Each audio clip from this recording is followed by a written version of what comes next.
So we're going to do Betsy's muzzle training today. Now I did do a video about this a little while back about Betsy's muzzle training, so we come to the end of the day and the owners want a video so they can see how well she's been doing with the muzzle.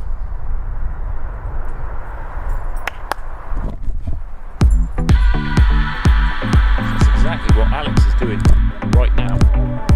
How you getting on, Al?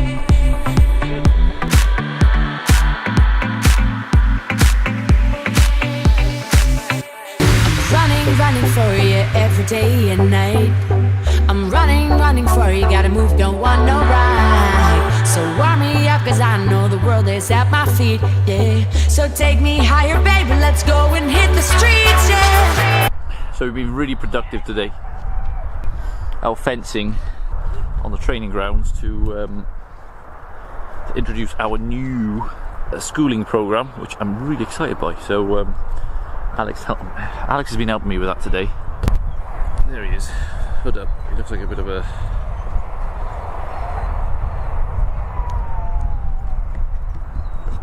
He looks like he's a bit of a hard man. Hood up. We've had to use this machine. Look at this. This thing, if you've never had a go of one of these things, honestly, don't. They really are awful pieces of machinery. It's a big drill that drills a hole so we get the fence in, but they're just so bad. They vibrate like hell. They hurt. Let's go see. So we're going to do Betsy's muzzle training today. She's not just wearing a muzzle for the sake of it. We're trying to get her to wear a muzzle so that, for us, so that she can be around the dogs a bit more without any issues. Because she can be a little bit reactive. She can be a little bit reactive around people, and it's also for her owners to be able to take her to the vets comfortably. I just want to highlight something here, that this is Betsy, by the way, and Betsy does not like having her neck touched where Alex's hands are now. She really doesn't like that area being touched.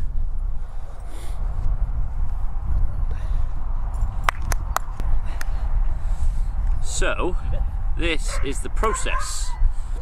This is how we've managed to get her to accept wearing a muzzle, by building up a positive association with a muzzle.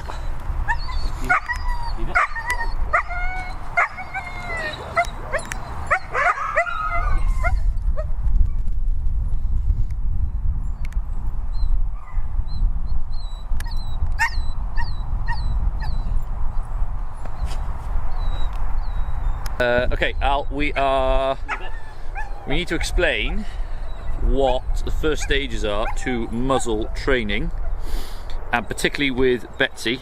So what have we done first? Or what have you done first? So Alex has done the majority of the training with Betsy for the muzzle, so I'm going to get Alex to explain. We've got the toy and the muzzle. We're also using a marker, so we've introduced a marker. We say yes. Yes. Perfect, yes. Yes. Good yes, Al. Good job. So we say yes, that's the marker, that tells Betsy she's just done correct, and we're going to give her a reward, and this will work in the future then as well. So the first part is to introduce the muzzle to Betsy. We'll just throw the muzzle out there on the floor, we'll show it to her in any interaction with her at all. We'll use yes, which is her marker word, and we'll reward her with her toy. Yes. Right, so the thing is, what we've got here is we've got a muzzle. We've got a Baskerville muzzle. Al, can we have a look at the Baskerville muzzle? Perfect.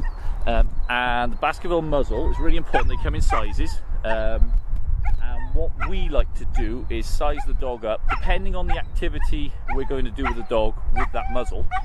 But if we're going to have control over the dog, i.e. on a lead, then having a muzzle a little bit bigger is better. They can breathe better. They can drink better, they can eat better, they can take food easier, and just a bit more comfortable for them. So unless they're off the lead with a muzzle, then having one a bit bigger is probably our preferred way of doing it anyway. And then we've got the toy. What toy are we using? So we've used a couple of toys, haven't we? But this one, just a simple rope and rubber toy, which she absolutely loves. She loves any kind of ball or toy or anything, and that is her reward. So we're not using food, we're using a toy, something that she really loves. And we've used a couple of different toys. We use a ball as well, but the rope seems to be much easier with Betsy. So we've completed stage 1. What's stage 2? How are we going to do that? So how are we going to progress this? We've introduced the muzzle to Betsy. Okay, so she's happy with the muzzle. Yep. She's happy with the fact that it's there, exists. So we're going to start introducing the muzzle to Betsy now, but handheld, the closed end to her, so that she can get used to it without feeling enclosed at all. Okay. The key to making this work is repetition. Repetition through all the stages is key to make sure that we get the end product that we're looking for. Fab. See? Yes. I'm rewarding her each and every time with the game, the fetch, which she does really well because she brings it back. Almost. Betsy. She's getting a bit tired.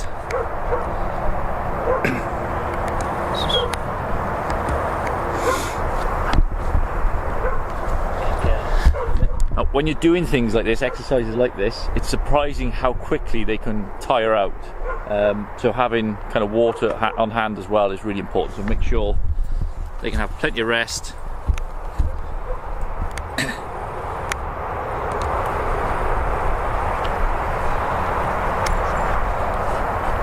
Okay, so stage 3, Al. So we've got her accustomed to recognising the item, which is the muzzle. We've got her to touch it. And now, what's next? So stage 3 is we're going to present the muzzle open to Betsy, like this. So the open end to Betsy. And she's going to put her muzzle in there, right? Exactly. All we're looking for initially is a little bit, so that over time we can ask for a bit further and a bit further and a bit further. But any motion towards putting a muzzle into the muzzle, we're going to reward her with a marker and a toy. Good. See this in action. So the open end is facing Betsy. She has done this several times. Yes. There she goes, and she's in. So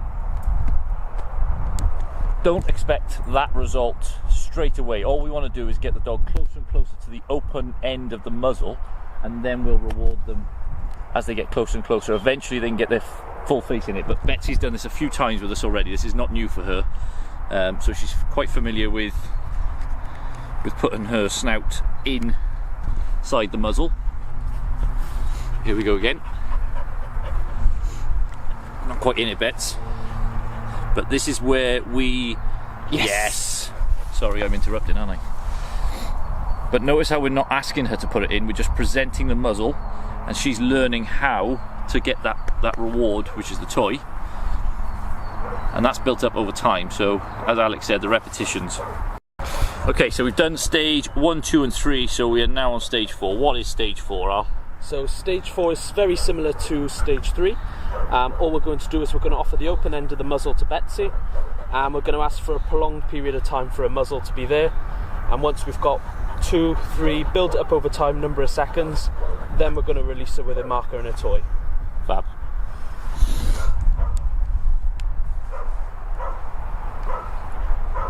So we're holding it for a period of time now. We're asking her for more. 3, 4, 5. Yes!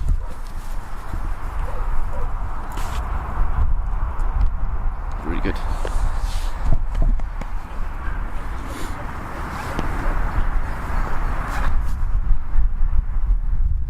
Finish off stage 4, we've taken it from holding her muzzle in there for a couple of seconds. We've increased it a couple of second increments. Increased or increased? We've increased it for a couple of So we've increased it for a couple of second increments, all the way from 1 to 2 seconds up to 15 seconds. Once we found that she's comfortable with leaving her muzzle in there, then we've decided to take it on to stage 5. So is 15 seconds, is that an absolute time? Is that set in stone, or can that be adjusted depending on the dog? No, It can be absolutely adjusted to each dog. 15 seconds was the amount we decided to use because Betsy was getting this comfortably without wanting to do something different or lose interest. She was happy with it, so we decided to progress her rather than keep moving at the time distance for now. Perfect. Great. Okay, let's see that stage 5. So stage 5 with Betsy now is we're going to present her with the open end of the muzzle. Once she's once we've presented the muzzle to Betsy, we're then going to take the strap and flick it over the back of her head and leave it loose. Once she's accepted this, we're then going to release her with yes and her toy. The reason we're going to this stage is Betsy was particularly unhappy having her neck and back touched, so this is a big step just for Betsy to accept the strap going over her. A point on the muzzle itself is make sure you get familiar with the muzzle and how it works. So you've got the slightly longer bit on the bottom that is always underneath. And in fact, if you just have a look at the size there, the writing for the size, you'll see it's the right way round if the muzzle's the right way round. Well, people tend to do this, I don't know why, but of course the writing's upside down. So always make sure the writing's the right way up, and just familiarise yourself with the straps itself. Hold on, just show the straps. So do it without the dog first, just so you can see how the strap actually works, because you have got this can only go in a certain way into the, whatever they call this bit. What do they call that? Buckle. Buckle, that's correct. If you try it the other way, which Alex will show you and demonstrate, it's quite easy to mix it around. Ignore this bit. This is our identification, so we know it's our muzzle. It's nothing to do with the muzzle. It doesn't actually fit, so it can only go in one way. You'll see a little notch on this particular design. You'll see a little notch just by here, which is where that flips into place. Great. So familiarise yourself with that. I can't stress that enough. Make sure you familiarise yourself with the muzzle you're about to use. So we're just going to flick the strap over the back. Now this is really, this was such an important milestone for us when we were working with Betsy on it, because she doesn't like her back, the back of her neck being touched. So for us to get that muzzle, that strap over the back of her neck, was a really important milestone. Such a huge achievement for us. Still, notice we're not cueing, so we're not telling her to put the muzzle on. Yes. What we're doing is saying, if you want the toy, you've got to work out what to do, and she's worked out how to get the toy and how to release it. So the muzzle becomes a good thing, not a bad thing. Strap over, not clipped. We're not clipping it in. We're just resting it there for Betsy. But this is specific for Betsy. This is not for every dog. Most dogs will allow you to put the strap over. So this is an extra piece that we had to do for Betsy, just to allow us to put strap over the back of her neck. So stage 6 now, we've gone from flicking the strap over the top of Betsy's neck. She's now got used to this and started accepting this as the normal. So now she's comfortable with that. What we're actually going to do is we're actually going to do the muzzle up, leave it over her head done up for a second or two, and then we're going to undo it, release her with the marker word yes, so she can go and play with her toy. And we'll build that up over time in small increments, making sure that she's comfortable with the process the whole way through. Perfect.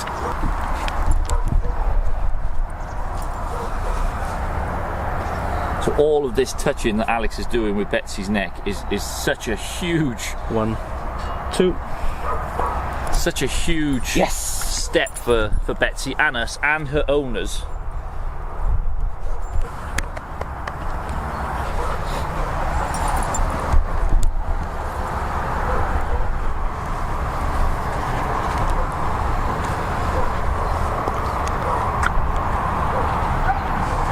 So she is actually wearing the muzzle right now. Alex has worked on the time, so he did 2 seconds. You may only be able to do 1 second with the dog before they want it off. But Alex has done 2 seconds, he's done more. Alex, how far have we got so far? Maybe... Got to about a minute.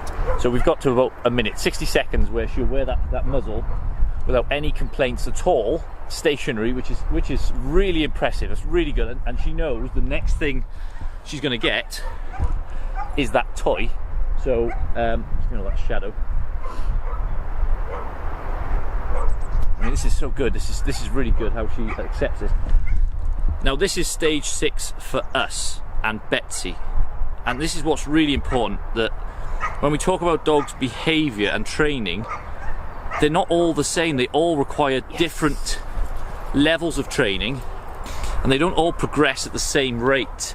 And then you have other factors to take into account, like Betsy, for instance, with her problem with the back of her neck. I mean, when you're talking about muzzle training, the worst thing you could expect a dog to not like is someone touching the back of her neck.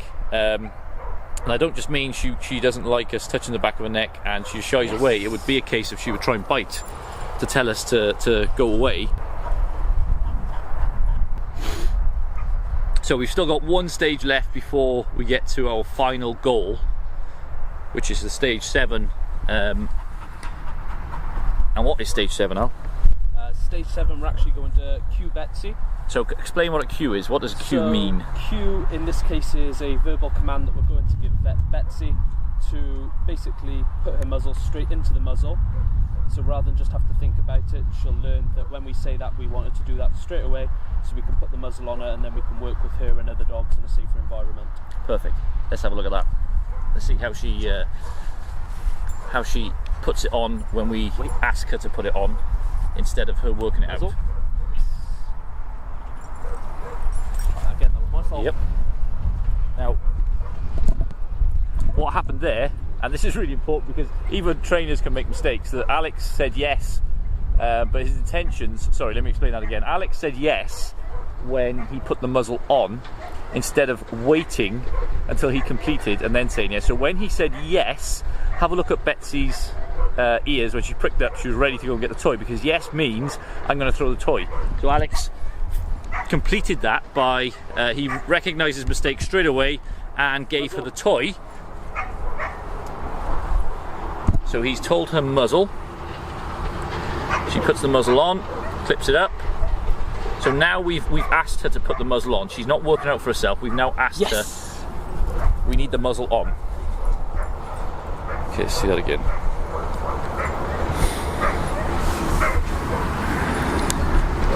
Okay, let's watch this again. So Alex will cue her. Muzzle. And the word we're using is simple. It's just muzzle.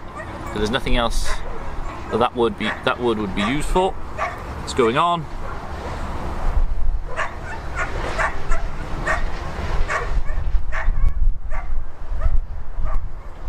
And then the reward will come in the form of a toy again. Yes. An amazing achievement that is for Betsy to accept that muzzle, and the fact, like, I mean, when I say she didn't like and she doesn't like people touching the back of her neck, I can't tell you how much she doesn't like that. She really she can react to that. Oh, she does react to that if you touch her neck. If she doesn't know you, if she's not familiar with what you're doing, and even if she's familiar with you, if you touch her in that area, it's just right on the back, just on the back of the neck here, exactly where the muzzle would go. And it was a painstaking brain process for us to think about how we were going to do it with her, how we were going to get her to accept this muzzle, because she didn't want to be touched on the back of her neck.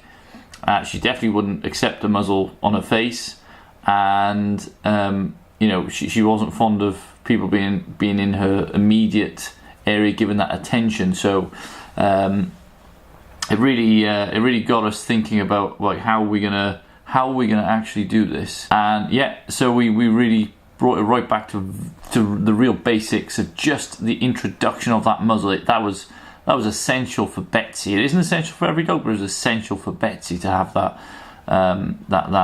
start.